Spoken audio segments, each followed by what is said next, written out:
আজ আমরা পড়ব সবক নাম্বার 9, তানবিন ও নুন সাকিন। এখানে আমরা জানবো দুটি বিষয়।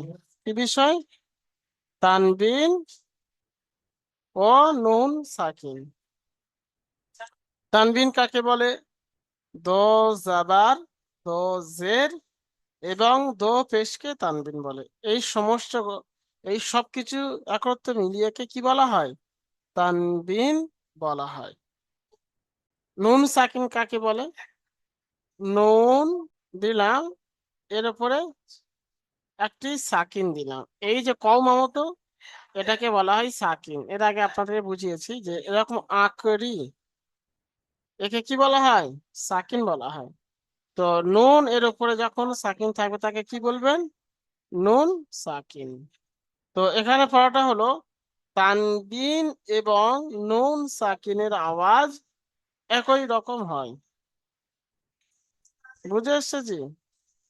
যেমন এখানে যদি আপনাকে আমি বুঝিয়ে দিই, এখানে তা দিলাম, দ জাবার দিলাম, কি হলো? তান উচ্চারণ হলো, তা দো জাবার তান। এবারে যদি আমি এখানে তা দিলাম, দিয়ে নুন সাকিন দিলাম, দেখেন, তা দো জাবার তান, একই হলো কি না জি? তা দো জাবার তান আর তা নুন জাবার তান। তাহলে তানবিন এবং নুন সাকিনের আওয়াজ একই রকম। বুঝে এসছে জি? দো জাবার লাগিয়ে পড়বো। দো জাবারটিকে তানবিন বলা হয়, দো জেরটিকে ও তানবিন বলা হয়। এখানে আপনি দেখছেন দো জাবার, একে তানবিন বলা হয়। দো জের, একেও তানবিন বলা হয়। আর দো পেশ, একেও তানবিন বলা হয়। ঠিক আছে ভাই?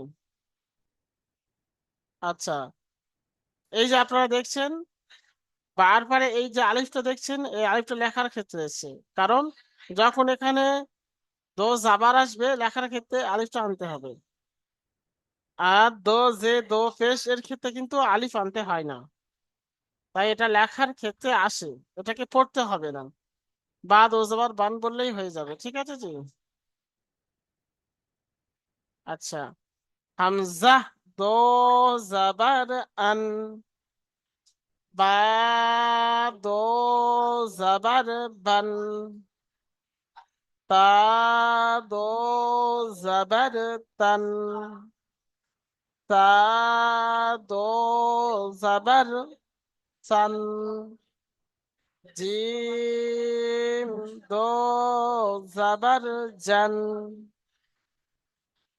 হা দো জাবার হান, খ দো জাবার খন। জি, এবারে দেখেন জি, তা দো জাবার তান, ইজরাটা কি হবে? তা এর উপরে দো জাবার এসছে, একে তানবিন বলে। তানবিন ও নুন সাকিনের আওয়াজ একই রকম হয়। তারপরে দেখেন, তা নুন জাবার তান, এখানে ইজরাটা, তা এর উপরে জাবার এসছে, জাবারটি হলো হারাকাত, হারাকাতের পড়া তাড়াতাড়ি পড়তে হয়, টান দেওয়া নিষেধ।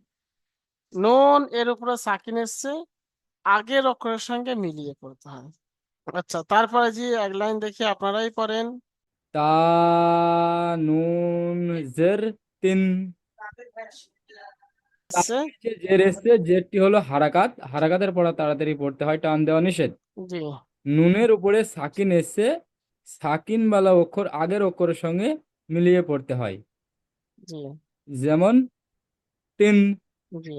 তা দো পেশ তুন, তায়ের উপরে দো পেশ এসছে, একে তানবিন বলে। তানবিন ও নুন সাকিনের আওয়াজ একই, একই রকম হয়। একই রকম হয়। তা নুন পেশ তুন, জি। তায়ের উপরে পেশ এসছে, পেশটি হলো হারাকাত, হারাকাতের পড়া তাড়াতাড়ি পড়তে হয়, টান দেওয়া নিষেধ। জি ভাই। নুনের উপরে নুনের উপরে সাকিন এসছে, সাকিনওয়ালা অক্ষরকে আগের অক্ষরের সঙ্গে মিলিয়ে পড়তে হয়। জি। যেমন তুন। মাশাআল্লাহ।